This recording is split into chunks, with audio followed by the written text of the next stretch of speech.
ജ്യോതിഷ ഹസ്തരേഖ സംബന്ധമായ ഈ എളിയ വീഡിയോയിലേക്ക് എല്ലാവർക്കും സ്വാഗതം. ഇന്ന് പറയാൻ പോകുന്നത് ഈ ഒരു കാര്യം അറിയാതെ പോലും ചെയ്യരുത്.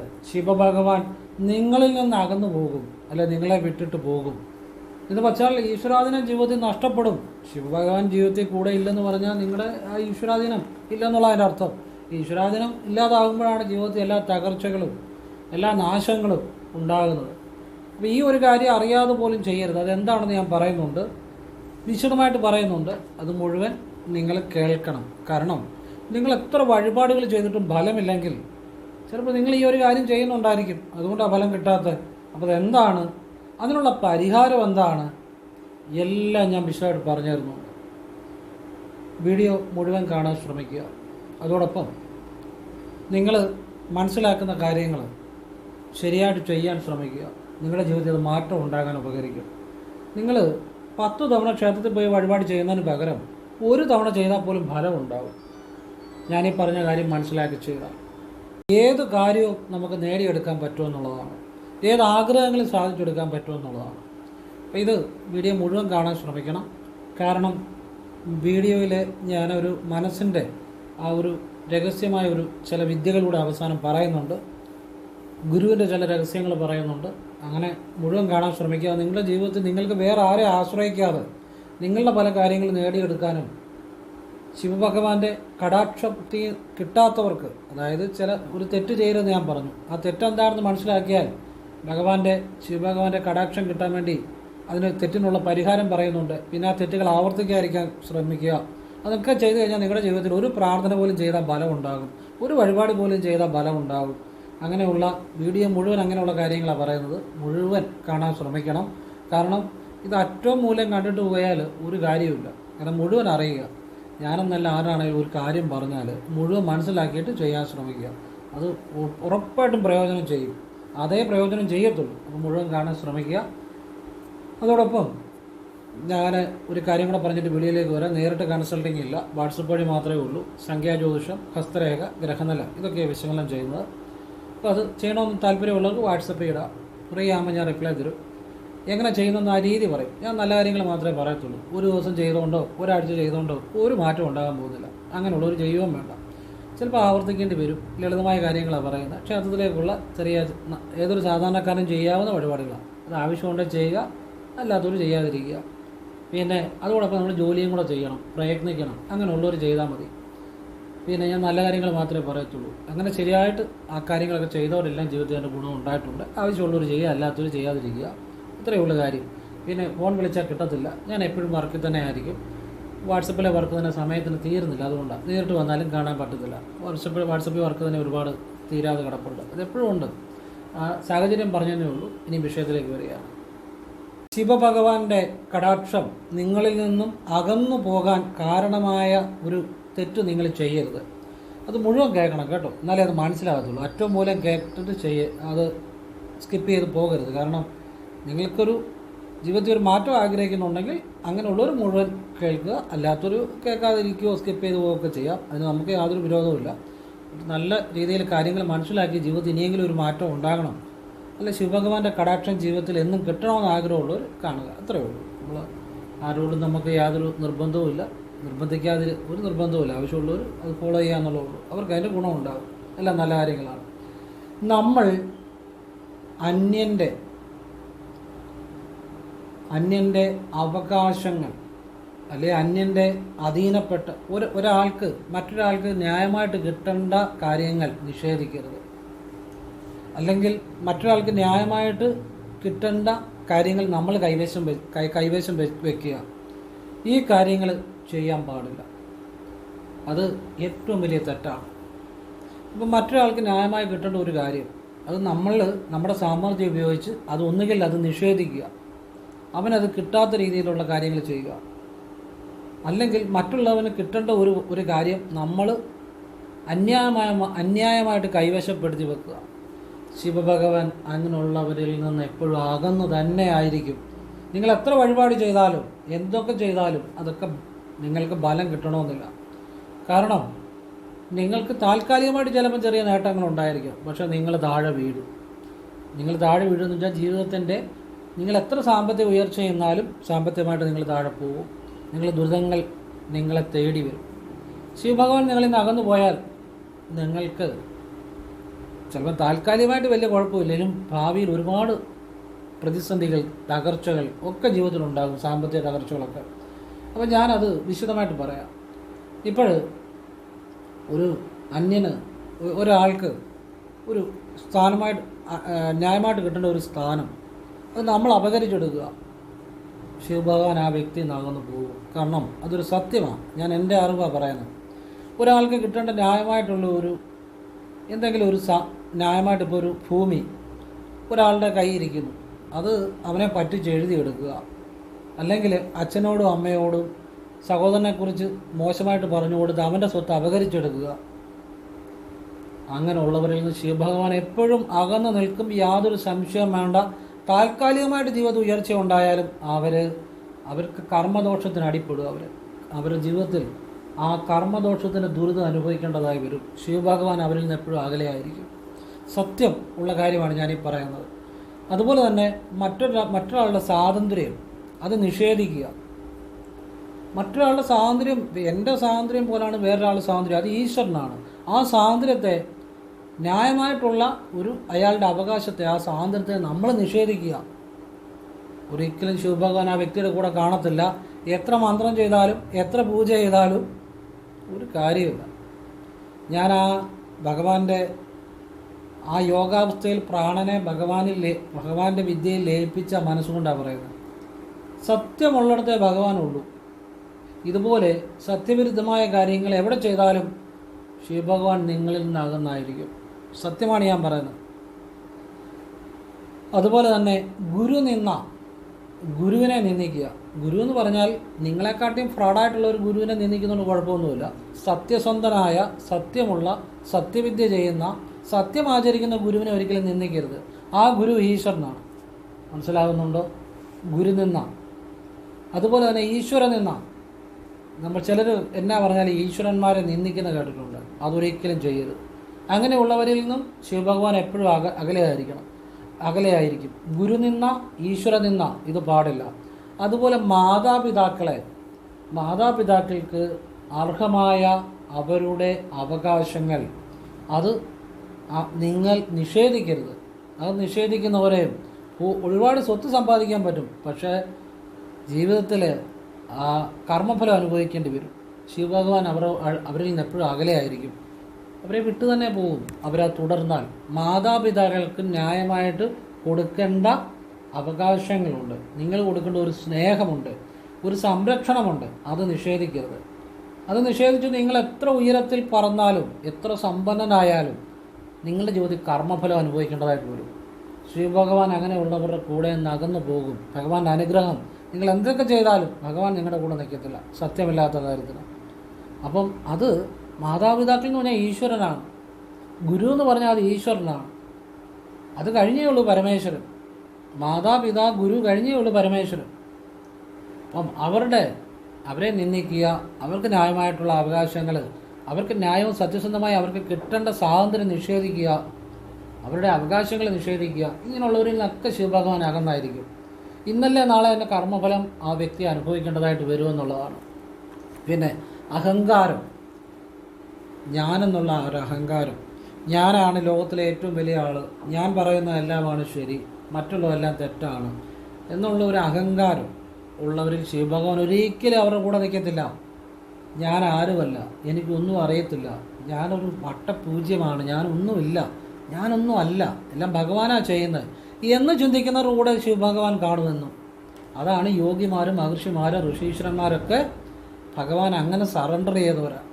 ഞാൻ ആരുമല്ല, ഞാനൊന്നുമല്ല, എനിക്കൊന്നും അറിയത്തില്ല, ഞാനൊരു വട്ടപൂജ്യമാണ്, എല്ലാം ഭഗവാന്റെ ഇച്ഛയാലാണ് നടക്കുന്നത് എന്ന് വിശ്വസിക്കുന്നവരുടെ കൂടെ ഈശ്വരൻ ശിവഭഗവാൻ എന്നും കാണും. അവരൊരു ക്ഷേത്രത്തിൽ കൊണ്ട് ഒരു പൂ നടയിൽ വെച്ചാൽ പോലും ഫലം ലഭിക്കും. ഇനി ഒന്നും സമർപ്പിക്കാതെ പോലും ഭഗവാനെ എന്ന് വിളിച്ചാൽ പോലും ഫലം ലഭിക്കും. അവർ വീട്ടിൽ ഇരുന്ന് പ്രാർത്ഥിച്ചാൽ പോലും ഫലം ലഭിക്കും. അവർ ഒരു വഴിപാട് ചെയ്താൽ പോലും അതിന് ഫലം ലഭിക്കും. ഒരുപാട് തവണ ക്ഷേത്രത്തിൽ പോകുന്നതിന് പകരം ഒരു തവണ പോലും ഒരു വഴിപാട് ചെയ്താൽ പോലും അവർക്ക് അതിന് ഫലം ലഭിക്കും. അഹങ്കാരം ഉള്ളവർ കൂടെ ശിവഭഗവാൻ നിൽക്കത്തില്ല. ഞാൻ ആരുമല്ല, ഞാൻ ഒന്നുമില്ല, എല്ലാം ഭഗവാനാണ് നടത്തുന്നത് എന്ന് ചിന്തിക്കുന്നവരുടെ കൂടെ ഭഗവാൻ എപ്പോഴും കാണും.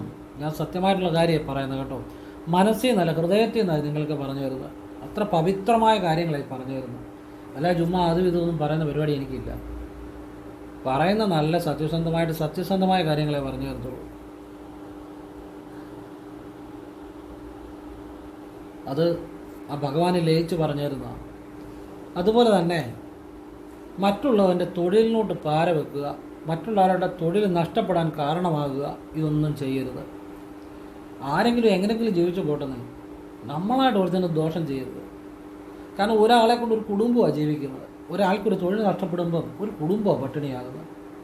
അതൊരിക്കലും ചെയ്യരുത്. എന്നിട്ട് രാത്രി നീളം പോയി വഴിപാടി കേട്ടൊന്നും ഒരു കാര്യമില്ല.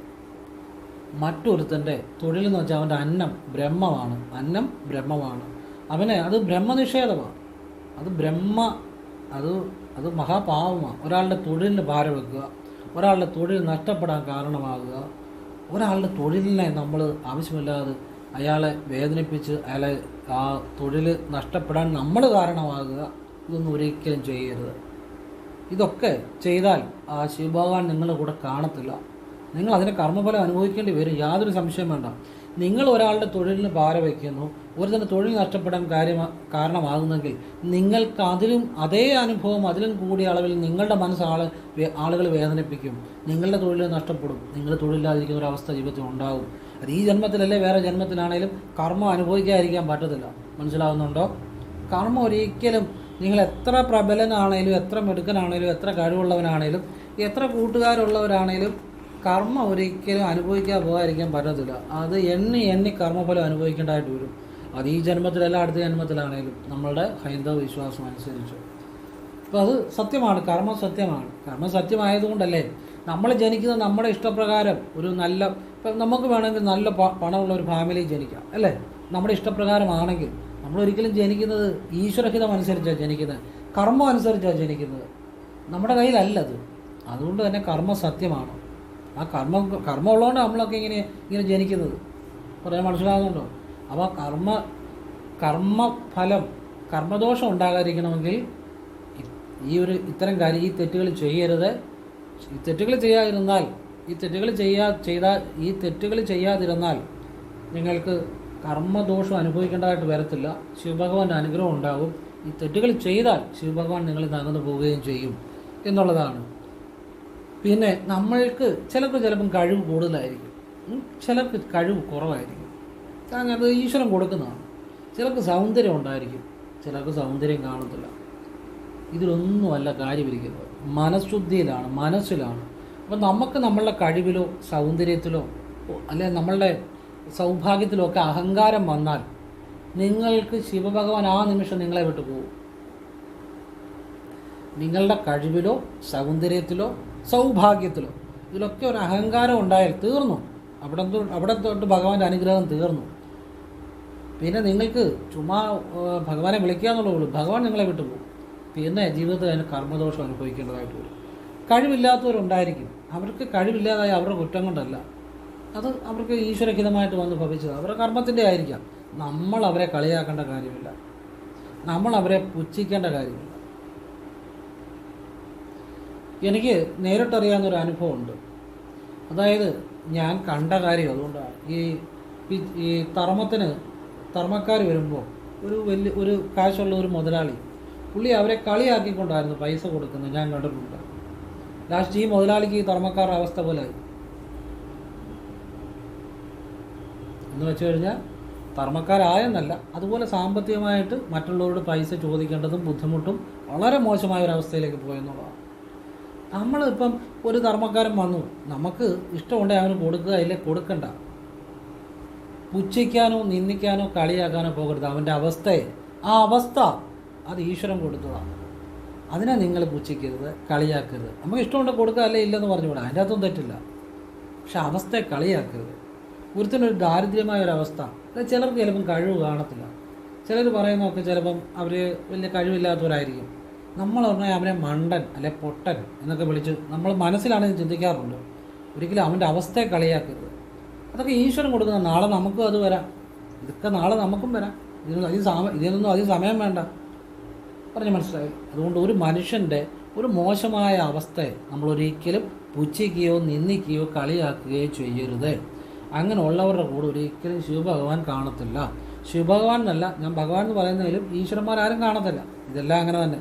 ഇതിൽ ഞാൻ ആ ഭഗവാനെക്കുറിച്ച് പറയുന്നതുകൊണ്ട് ഭഗവാനെക്കുറിച്ച് അങ്ങ് പറയുകയാണ്. ഞാൻ ഭഗവാനെ എപ്പോഴും ലയിച്ചിരിക്കുന്ന ആളാണ്, അതുകൊണ്ട് ഭഗവാനെക്കുറിച്ച് പറയുന്നുള്ളൂ. ഒരു ഈശ്വരനും കാണത്തില്ല. പ്രത്യേകിച്ച് ശിവഭഗവാൻ, ദേവാദിദേവൻ, മഹാദേവൻ, ഭഗവാൻ മഹാതപസ്വിയാണ്. ഭഗവാൻ തപസ്വിയാണ്. ഭഗവാൻ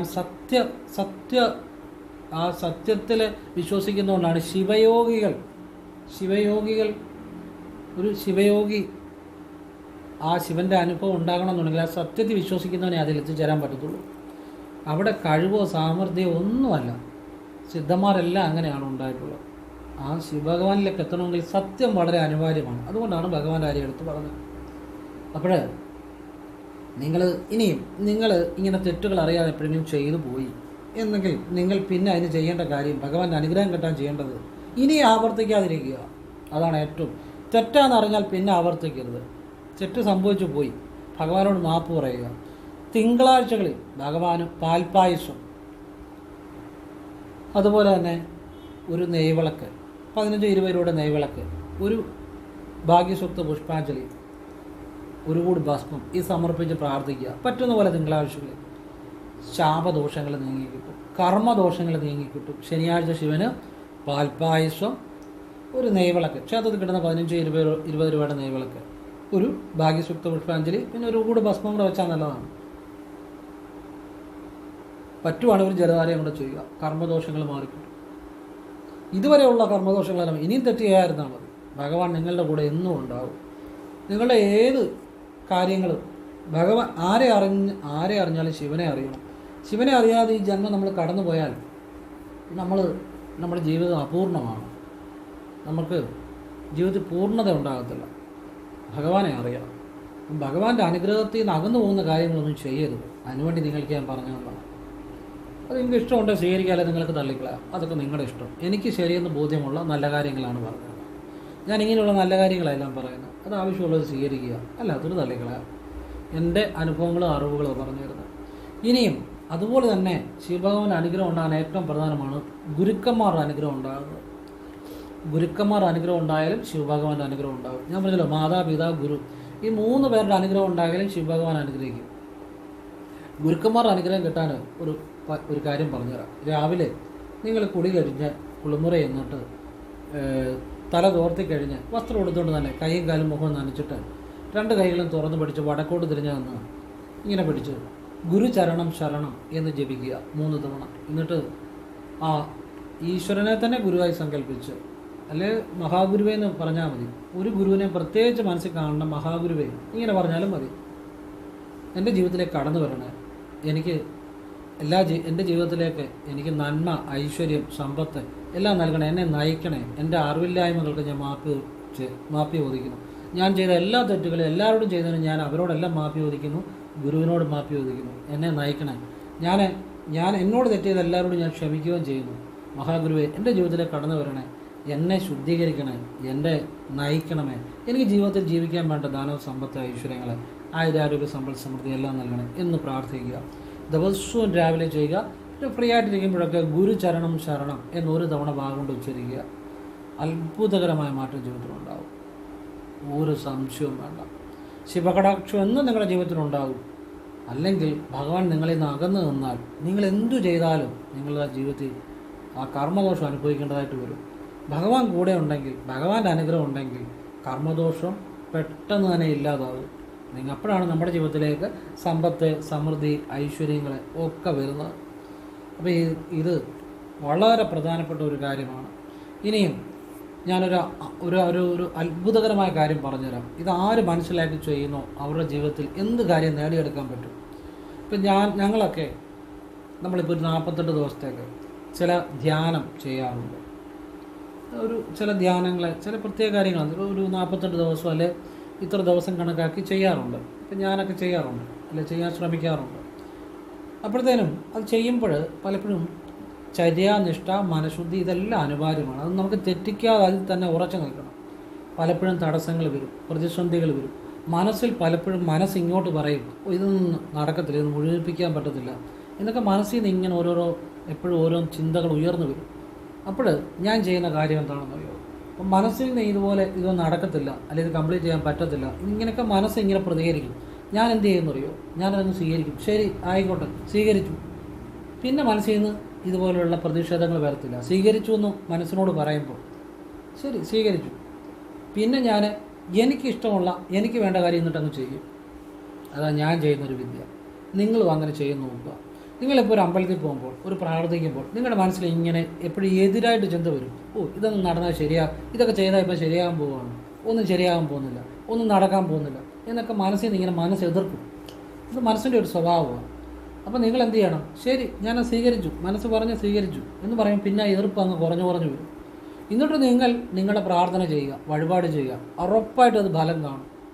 അതേസമയം നിങ്ങൾ മനസ്സിൽ നിന്ന് ഇങ്ങനെ എതിരായിട്ട് ചിന്തകൾ വരുമ്പോൾ അതിനെ നിങ്ങൾ എതിർക്കുകയെന്ന് വിചാരിച്ചു, അല്ല ഞാനത് ചെയ്യും എന്ന് മനസ്സ് വീണ്ടും ശക്തമായിട്ട് എതിർക്കാൻ തുടങ്ങും. അപ്പോഴാണ് മാനസികമായിട്ട് ഒരു ബ്ലോക്ക് ഉണ്ടാകുന്നത്.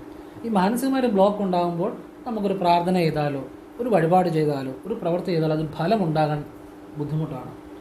അപ്പം അതിനുവേണ്ടി മനസ്സ് ഏതൊരു കാര്യത്തെയും ചിലപ്പോൾ എതിർക്കും.